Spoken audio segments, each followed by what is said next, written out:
Oh, deep breaths. This is not good. And this is not working anymore. Look what I had to do.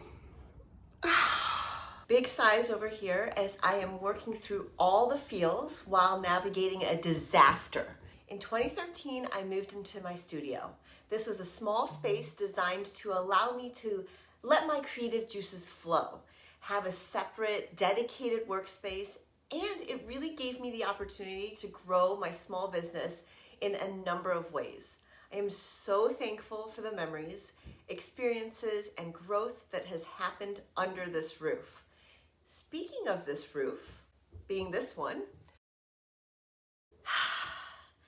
as many of you know, California had some of the heaviest rainfall it has seen in over 20 years.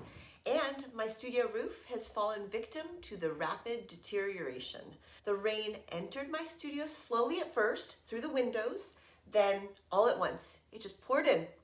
Now it's past repair. I've been forced to salvage what I can while processing both grief and gratitude. My heart swells as I reflect on what the past decade has held and how much has changed in my life. Yet I can't help but mourn knowing that the space I've grown in is no longer usable, at least not safely. Before the roof caved in, I posted a reel on Instagram where I shared about the state of my studio at the time. This is not good at all. I just put a bucket under there because look, I feel like the ceiling's about to cave in too. Oh my goodness. Okay, time to maybe pack up stuff and studio, I love you, but you're falling apart. What am I gonna do?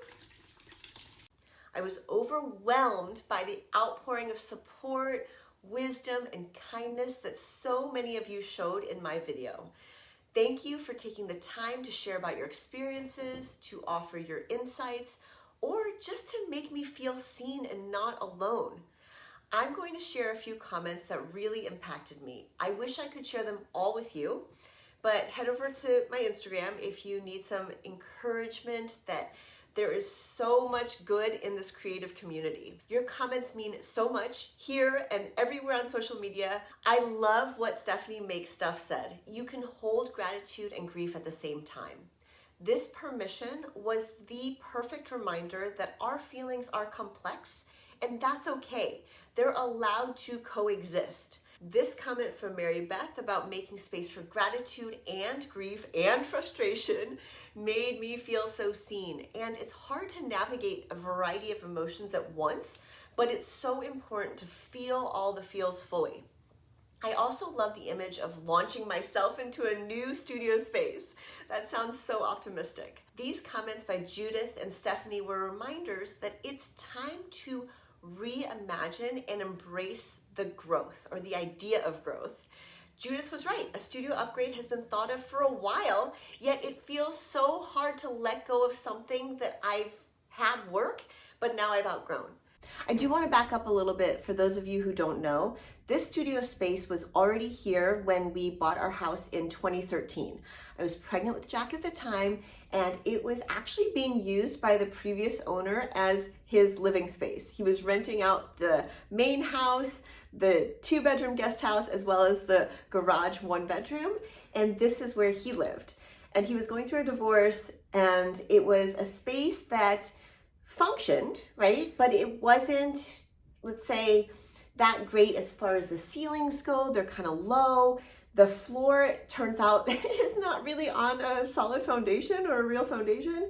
And it was just this extra space that I made work because it was separate and it was somewhere where I could freely get creative and make my own. I've always been a person who has loved utilizing whatever is around me and making it work. I adapted to the space. I thrived in the space. I also at one point even moved out of the space, as many of you know, and at that time we were going to renovate. We were going to figure out how this would actually work as a studio and as a place where I could dream big dreams and have these tall ceilings and big windows and lots of natural light pour in. And then I ended up moving back after 8 months because the place that I was subleasing was having issues with the landlord. So I was back here without any renovations whatsoever. We didn't even paint, we didn't even do the things that were necessary. We simply came back in, moved all the furniture back. That's just what happened. That was back, I believe, in 2015 or 16. How long would I have stayed here had the rain not made me leave?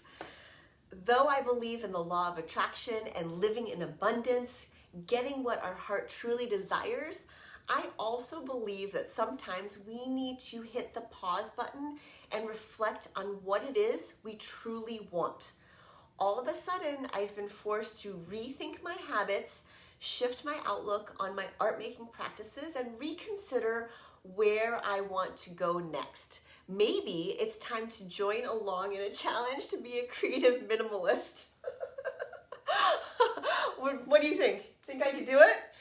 The roof caving in on my studio has forced me to stop and think. Just because something was working in the past and helped me get here doesn't mean it's the right thing for right now.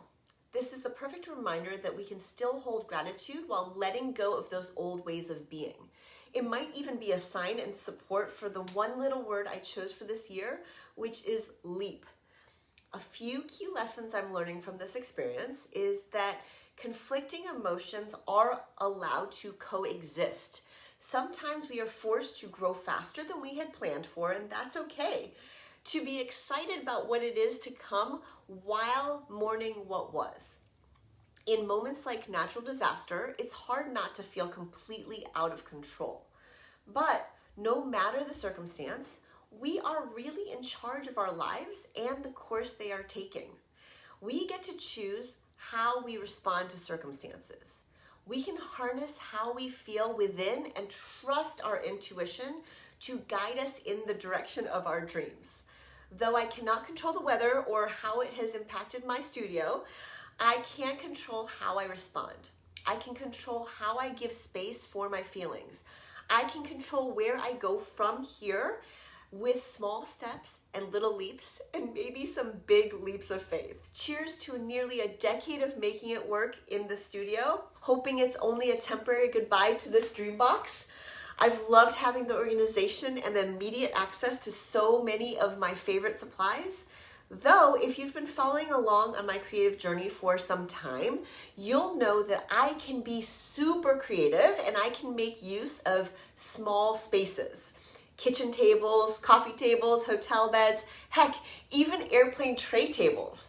I will find a way to whip up my supplies and get creative. This isn't how I planned to start off 2023, but I am so thankful for the support that I've received from this community and for the blank canvas that the rest of the year holds. Thanks as always for watching. Hope you feel like you can take on whatever creative or life challenge you might be facing right now. Stay strong, friends, and here's to all the positive possibilities.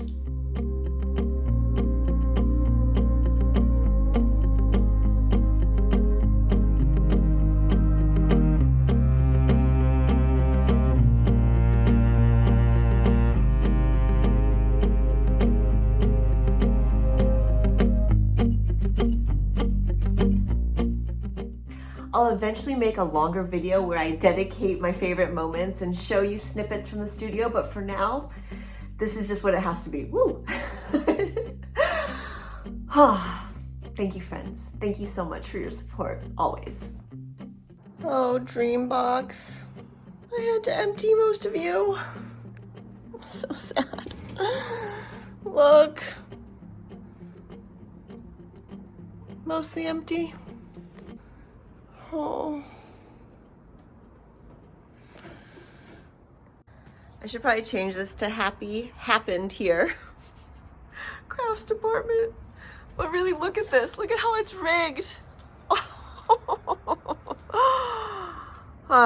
At least there's a pretty mural back here.